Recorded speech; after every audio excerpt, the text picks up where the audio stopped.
All right, gang, week 6, bin 3. Again, the lid has been off of this since the new worms were added. As you can see, our buddies were leaving a lot of castings on the sides when the lid was on. As I'd said in the opening video, the temperature of bins 2 and 3 have actually been cooler than bin 1. But obviously this is not a sustainable solution, so I'm going to be getting 2 additional water tubs for bins 2 and 3. And hopefully that'll help me manage things for them a little bit better. Now I don't know if you can see this or not, but there's some stuff here on the top. Almost looks like a snail trail. I think those may have been deceased worms. I'm not 100% sure.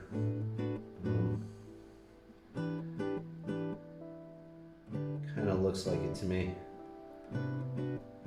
Yeah. Kind of like a mold of some sort.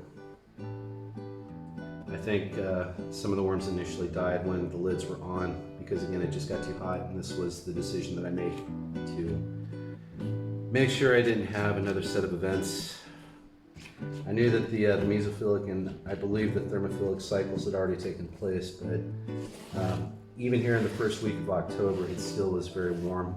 It's cooled down now, and what I was saying in the opening video is, had I waited a couple weeks, I mean maybe until now, to add the rice, this may not have happened at all, because it's been getting cooler, and it's going to continue to get cooler over the next several months.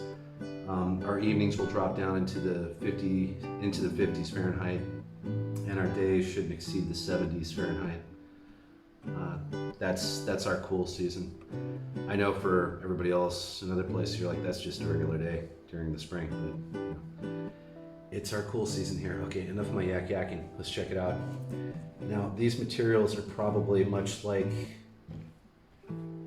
bin 2, a little dry up on top, but they feel actually kind of nice and moist. But the top half inch here is a little bit drier than normal. As you can see, I can pretty easily scrape it off with the tip of my fingers. And I don't see a lot of worms in it, which means they're just, down below a little bit. And that's fine too. So let's see if, as with the others, they're congregating on the corners. And it would appear that that's what they're doing.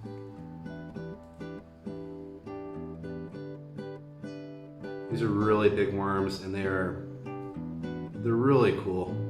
I really like these worms a lot. And I get a feeling as soon as everything really starts to stabilize with the temperature and whatnot, you're gonna really see these guys go through these materials with reckless abandon. I mean, I know that they're chow hounds. I know they are. But I want to do all I can to just make sure they've got a nice, comfortable living environment. If I don't see them up on the sides, if I don't see them up on the lid, and I don't see them in the tub, I can safely assume that they're happy in their bin. So, I mean, these are really just gorgeous worms. Nice, healthy population again. Like I said, he brought me 1,000 worms, which was more than I was expecting, but I did my best to equally distribute them across all 3 bins this time. Not that I didn't last time, but after they were initially put in their bins, the evacuees in the water tubs over the following days may not have gotten back to where they should have. So hopefully that becomes a thing of the past once I am able to get individual. Oh, this baby. Oh, where'd you go? Where'd you go?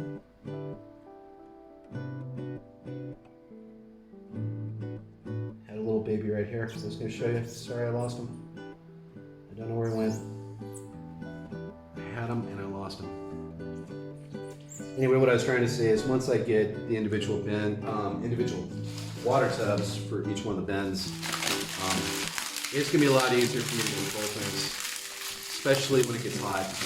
It's easier for me to heat the bins up than it is for me to cool them down, but if I have the water tubs, that actually will become a more easy to manage situation as well. Because with the water tub, I mean, I can control how cool the tub becomes based off the amount of water that's in the tub. If I needed to, I could even add ice to the tub, which I doubt I ever will have to, but if I needed to, I could. And then to the opposite extreme, if it starts to really get cold, and by that I mean, you know, it starts dropping below 70 degrees Fahrenheit in the bin because our temperature here, their outside temperature in the evening starts getting down into the 50s, that could very easily happen. That also is a bad thing for the worms. That's where rice can be a friend. You can put little clumps of it in certain areas of your bin, and that becomes like a little heater. So then instead of evacuating and freezing to death, they've then got something to kind of gravitate towards, at least if they get close to, that can give them some heat and some comfort. But I don't know, we'll have to see how that goes. I was initially thinking of using like seedling mats for like, you know, seed starting mats. But I thought, you know what? I think water tubs are better. I think I'm going to be dealing more with heat than cold for the most part. But we'll see. I don't know. But I definitely am going to redesign the configuration with an individual water tub per bin. That's definitely going to happen. The rest, you know, we'll just play it by ear and just see how things work out and go from there. Right, let's put our buddies back in place.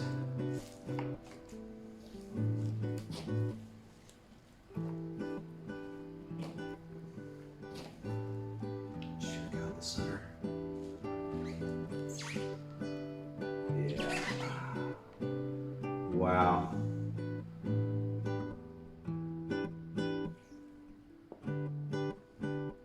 Yeah, now whenever I pick up anything in here, anywhere, I've got a handful of worms. It's really nice. I was afraid it might become overpopulated, but I think this can work. I think it actually will work better. You know, I was staring down the barrel of having about 51 worms per bin. That was, you know, a 50% loss at best from the original population if I had gone that route. And I just thought, you know, it would take them so long not only to process food, but probably to repopulate, that it may not be healthy for them. So that's why I decided to go ahead and increase the population by getting another batch. And I'm glad I did. They look good. Healthy population in here. Doesn't look overcrowded. Obviously it's not, otherwise they probably would also be evacuating the bin, or at least trying to. And they haven't, which has been a good thing.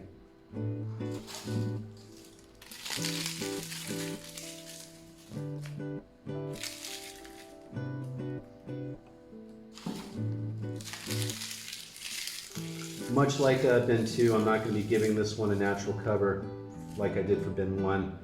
And again, that's just because of the moisture content in bin 1. I thought it might be a good idea to go ahead and give it that, but this is pretty dry up on top, and oh yeah. I mean, look at the population, you guys.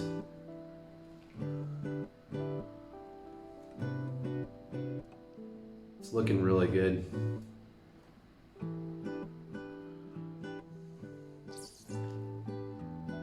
Yep, looking real good. Okay. Sorry to bother you guys, but I want to get some bedding in here and get you some food. And you can go back to your private lives.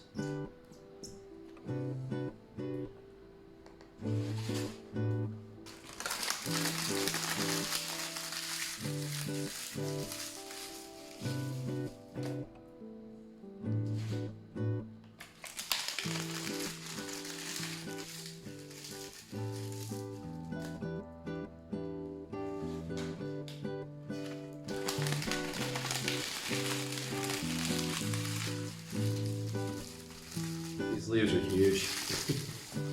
They really are. It's massive. And I think the worms will appreciate and take care of it pretty easily.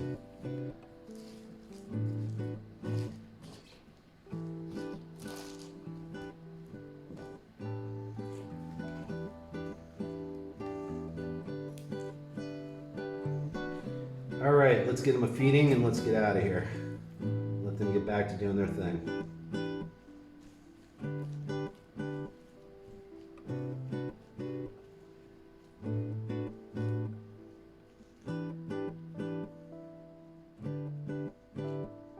Okay.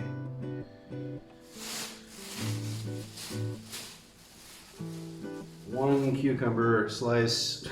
Disgusting. So slimy. Some bananas. I know I didn't put any bedding down on this, guys. I'm gonna put some on top this time. I'm running a little short on leaf material.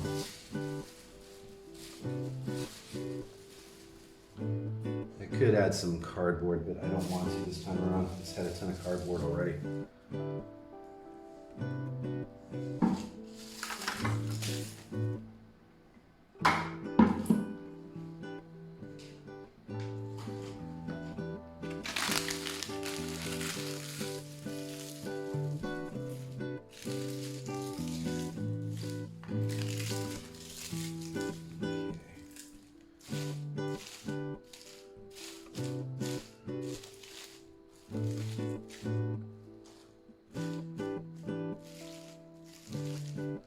Not to tuck it too hard, just, lay it on top. Enough loose material here to cover it up nicely. The worms will take care of the rest. They always do.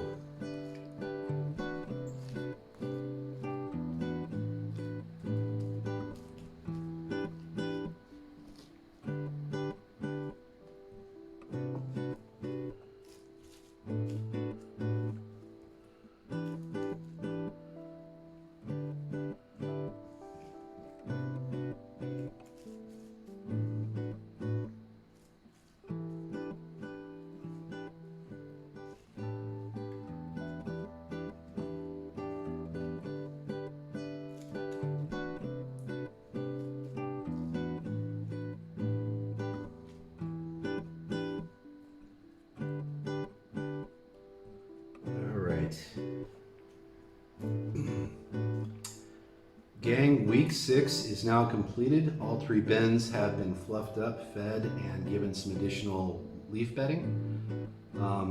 That's it. That's a wrap. So I want to thank you again for joining me.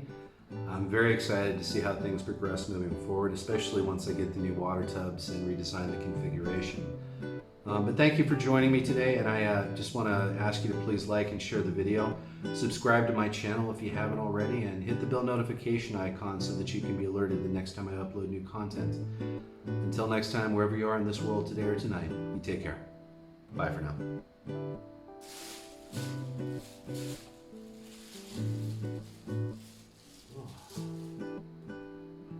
Boop.